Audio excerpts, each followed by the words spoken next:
Tonight, why poisonous eucalyptus is loved by us and our furry friends. They are just real-life teddy bears. I get in a pickle in Poland as I search for the secrets of sauerkraut. Good for your muscle, like the gym.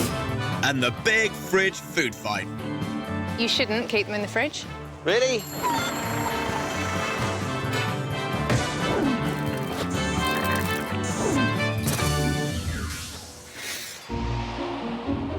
First, eucalyptus. I keep seeing it in lots of products, but why? And what does it actually do? You sell it in some washing up liquid, you sell it in kind of a bathroom cleaner, and then it's also in throat lozenges. If I can find eucalyptus in hand wash, how come I can find it in honey? Is it just for the sort of the smell? I would imagine a lot of it would be to do with the fragrance of it. Yeah. Why is it in chewing gum? What's it add? I think it's a flavour. So is it like a type of mint then? It is a type of mint. It's a soother and it's a bit of a decongestion as well. See, because I was confused by the fact that I could eat it, but then also clean with it. I know, that is a bit confusing. To get to the bottom of this, I'm heading down under to eucalyptus land. I'm going to the Tidbinbilla Nature Reserve, 30 miles southwest of Canberra. We're on a dirt track, driving deep into the middle of nowhere. Full-on Australian bush. How you doing? Oh, great. G'day. Even better for seeing this. Wonderful. Guide Michelle Vernon has agreed to take me on a trek into the ancient forest. So that's all eucalyptus? All of that's eucalyptus. There are over 800 different types of species of eucalypts. Both Indigenous Australians and settlers have harvested eucalyptus oil for centuries, and humans aren't the only ones here. Oh, hold on. What have we got? Is it something on the left there? Is that a koala? Yeah. Just beautiful. They are just real-life teddy bears. So what's he doing up there? He's eating, of course. Koalas spend a whopping 3 hours a day eating and around 20 hours a day sleeping because their favourite food, fibrous eucalyptus, is tricky to break down, taking a lot of energy to do so. And there's another reason it's only popular amongst koalas. The oils are actually a defence mechanism for the plants themselves. So it's a defence against insects, bacteria and fungi that might try and attack the tree, but also against the herbivores. They're actually poisonous for humans. So I really shouldn't take them in. Eucalyptus oil can cause nausea and vomiting, can lead to comas, and in rare cases can even be fatal. So how does he get away with it up there? Well, koalas have a special digestive system where they've got an amazing amount of bacteria that's able to break down the toxin. This special bacteria is passed from mother to baby in a special substance called pap. It's a mixture of the bacteria, a little bit of faeces, and it helps protect him with all the bacteria, so he's then able to, at 6 months, eat the eucalyptus leaves. So this little guy, if he hadn't had 6 months on pap, he couldn't be nibbling on a eucalyptus leaf now. That's exactly correct. Special little creatures, aren't they? Yeah. So, lacking that special koala bear bacteria, eucalyptus oil is toxic to humans. So how is it an ingredient in throat sweets, chewing gum and honey? To try and find an answer, I'm heading 300 kilometres deeper into the bush to meet eucalyptus farmer Andrew Cumming.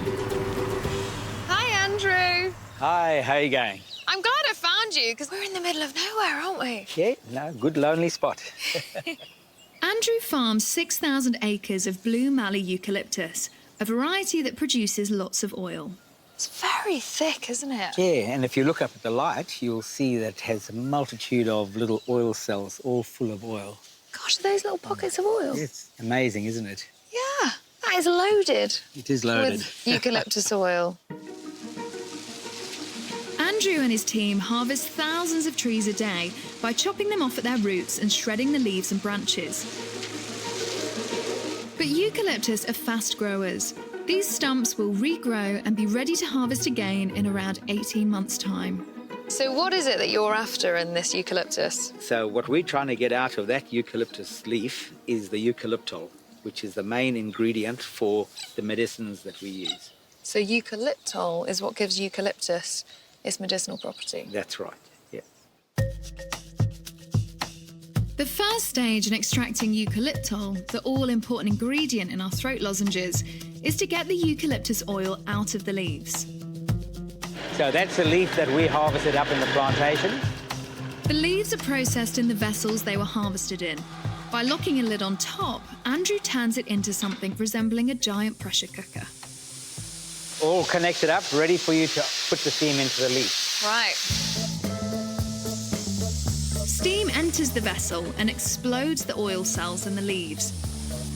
The vapour is collected and cooled, and the result is a crude eucalyptus oil. Whoa! That hits you, doesn't it? Gosh, look at that. Isn't it a lovely colour? Really good for the nostrils. I wouldn't recommend drinking this one because even this much would upset a koala. Really? I'm sure it would, yes. So how much is okay to consume? Because this stuff's toxic, isn't it? An old traditional Australian medicine is 3 drops of eucalyptus oil in a teaspoon of brown sugar. Very good for the cold. Any more than that, then I wouldn't recommend it. That definitely packs a punch. It certainly does. Although the refining process removes most of the toxins, this still has potential dangers, so only traces of eucalyptol are added to our throat lozenges and honey. But is it really true that it has medicinal properties? Next up, sauerkraut. Recently, this pickled cabbage has surged in popularity. It tastes vinegary, but unlike many other pickled vegetables, it doesn't appear to be preserved in vinegar. I love a pickled onion, love a bit of pickled beetroot, and all of those are pickled in vinegar, and yet this white cabbage, you know, the sauerkraut, doesn't list vinegar on the ingredients. How do you pickle cabbage without vinegar then? I honestly wouldn't be able to answer that for you. I don't know how that's processed. I was wondering how you pickle a cabbage without vinegar. It's got to be the same as other pickles because it's got that vinegary taste. Yeah, I mean, to be fair, I'm not really quite sure, to be honest. I'm not really a pickle person. But if you were a pickle person, which pickle would you pick? It's a pickling mystery. So what do they do to sauerkraut to preserve it without vinegar? To probe this pickly problem, I've headed to Poland, where cabbage is king. So here I am in Poland, my first sit-down meal with the crew, and cabbage everywhere. Look at that. It's cabbage, cabbage, cabbage, cabbage, cabbage, cabbage, cabbage everywhere. It might be -8, but that's not stopping me paying a visit to a producer of pickled products. Hi, Jim. Now, I'm here to find out about your cabbages and also how you make sauerkraut. I will show you. Great, lovely weather. Manager Daniel should be just the man to help me with this cabbage query, as his factory produces 6,000 tons of succulent sauerkraut every year. Can you use any cabbage to make sauerkraut? The best cabbage is white cabbage, which contain lot of natural sugar. That's really, really sweet. Yeah. Lovely. Tasty good? Mmm. So tell me, what's happening to the cabbages now? Now we have to drill the root in the cabbage. Why did you take the middle out? Because the taste and quality of sauerkraut is much better without the root. Can I have a go? Yeah. So just Try here? it alone. Just one time, strong, fast. Okay, perfect. All right, look at that. It keeps you warm, doesn't it? It's good for your muscle, like the gym, natural gym. After the root is removed, the cabbage is thinly sliced into those distinctive sauerkraut shreds. But I've not spotted any pickling products yet. So is this where you add the vinegar? No vinegar. We don't use any vinegar. What are you adding here then? Just salt, cabbage, and that's all. So what does the salt do to make it taste vinegary? The salt, it's starting the fermentation process. Salt draws the liquid from the cabbage, and in the liquid is sugar. So the natural bacteria eat the sugar from the cabbage, and it started production of lactic acid. Is that why sauerkraut tastes vinegary? It's the lactic acid? Yes, correct, and it is a natural fermentation process. The shredded salted cabbage is layered in huge containers where naturally occurring bacteria called lactobacillus get to work. The cabbage is then covered and left for 3 to 4 months to ferment, producing sour-tasting lactic acid. Once any excess acid has been squeezed out, what's left is a vinegary-tasting sauerkraut without any trace of actual vinegar. Here's the final product. Yes, it's the final product. The sauerkraut mixed here with carrot. This sauerkraut has a 3-month shelf life thanks to the preservative powers of salt and the fermentation process. However, most sauerkrauts in our supermarkets are pasteurized, meaning they can last up to 2 years.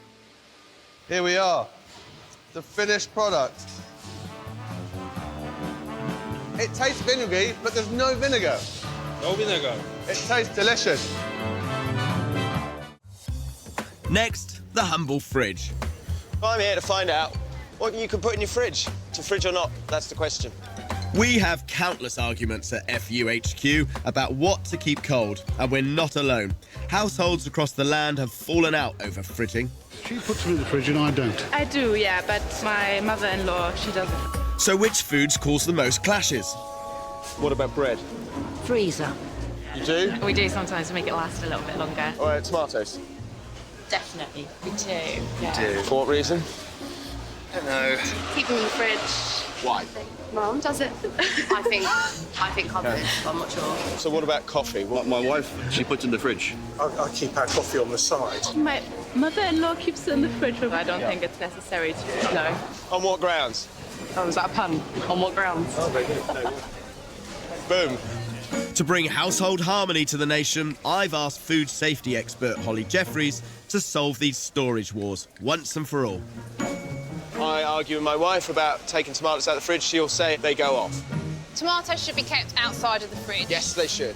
I'm glad we've sorted that one out. The taste and texture is affected by keeping them in cool conditions. If you are going to keep them in the fridge, which will make them last longer, you need to take them out 24 hours before you're going to eat them. Sorry, sweetheart. Looks like I was right all along about the tomatoes. And bread? No, it will go stale much quicker if it's kept in the fridge. Bread bin it is then. Now, finally, coffee. I always keep my coffee in the fridge. What do you do with it? Some packets say to keep it in the fridge, some say to keep it in the freezer, and some say to keep it in an airtight container. So even the coffee makers themselves can't agree on that one. Need to find out more. Earlier, I discovered we Brits are at odds about where to keep our coffee. My wife, she puts in the fridge. I keep our coffee on the side. Coffee connoisseur Jeremy Tors might just be the man to help clear up this confusion. Matt, hi. Nice to meet you. He's been hand roasting small batches of beans here in East London for the last 15 years. So this is the coffee in its raw state? And that's the seed of the coffee tree. So this has got no discernible coffee taste? Absolutely none. In fact, if you tried to brew it, it's going to taste pretty bad. So the coffee is roasted for around 15 minutes until they've achieved the perfect burnished bean. A few seconds too long and they'll be considered ruined. Beautiful smell. This is really when all that wonderful stuff's happening, yeah. And then there we go. So you just brought about 100 kilos of coffee out of the drum there. A lot of heat, huh? You can feel it. Wow. Coffee's come out of the roaster. The coffee's at its freshest. And what we've got to do now is keep that locked in there until you get it home. Jeremy's got to be quick on the draw. The coffee is ground and sealed, all within an hour. Once the coffee's roasted, it's incredibly volatile. And there are the most amazing oils and aromatics in there that will stale in the presence of oxygen. They will oxidise. But how should I look after my coffee once I open the bag? To show me, Jeremy has set up a small experiment. I'm going to just pour 25 grams of coffee into my filter here. One bag's been kept in his cupboard for a couple of days. The other bag has been kept in the fridge. I'm a cheese fan, so I've had some pongy cheeses in there. Okay. And what we'll do, we'll see whether the coffee's picked that up. I'm hoping that you'll be able to tell which of these has been sitting in my fridge. Here's hoping my chef's taste buds won't let me down. OK, this tastes like freshly brewed coffee. This one doesn't. There's very little aroma, and it's quite kind of flat tasting. That was what would be my expectation. That's the one that's just been sitting in the fridge for a couple of days. You're not necessarily tasting or smelling the cheese, but the fact that those aromas have gotten in there and muddied up the others can just reduce that overall experience. Well, turns out I was wrong. If it's a fresh, fragrant brew you're after, keeping open coffee bags in the fridge is a big no-no. So where should we be storing it? Well, I think if you're going to drink your coffee very quickly, it's fine just to roll the bag down, get the air out of it, and then just keep it in a place that's not too warm and away from the direct sun. Right. And for up to 5 or 7 days, the coffee will store fine like that. OK. If you're going to take that little bit longer, maybe a bag of coffee is going to last you 3 or 4 weeks, that's when I'd say use the freezer. Boiling water will instantly defrost the tiny grains, giving you that perfect brew every time. Ultimately, it comes down to how much coffee you drink and how long you're going to store it for. That's right.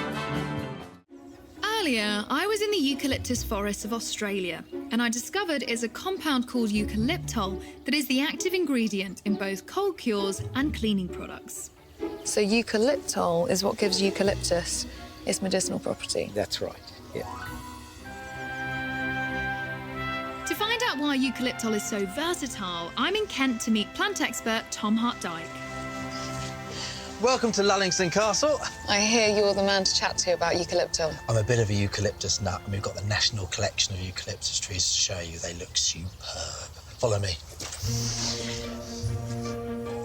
Since 2005, Tom has been creating his 2-acre world garden. Come on in. With around 6,500 species from all over the planet, including his favourite, eucalyptus, with a staggering 70 varieties. Ornamentally, I do grow a lot of these trees for their looks, but eucalyptol that's produced is useful for so many things.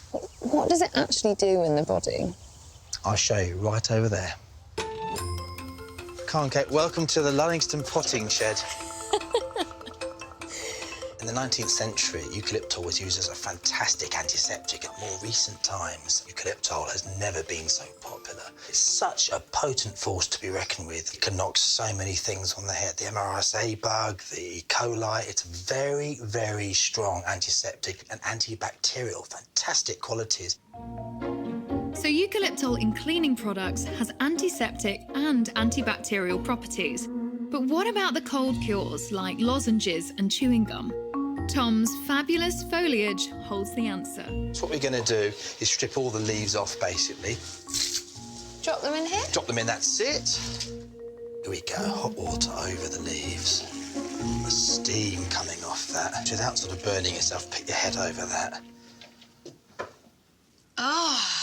So what is happening when I have a big whiff of that eucalyptol? It's going straight up your nose into your respiratory system. It's basically an anti-inflammatory.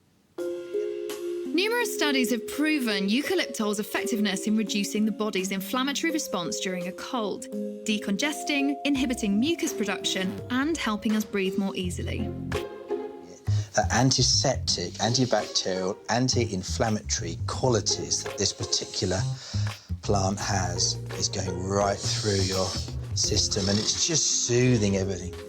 That is definitely clearing out my tubes. These lozenges and chewing gums vary in their eucalyptol content and their effectiveness in calming coughs and colds. But eucalyptol is a registered medicine in a number of countries around the world, and it's certainly working wonders for me. That is just glorious, isn't it? Can I just stay here all day, Tom? Yeah. Earlier, I discovered what produces the sharp taste of sauerkraut.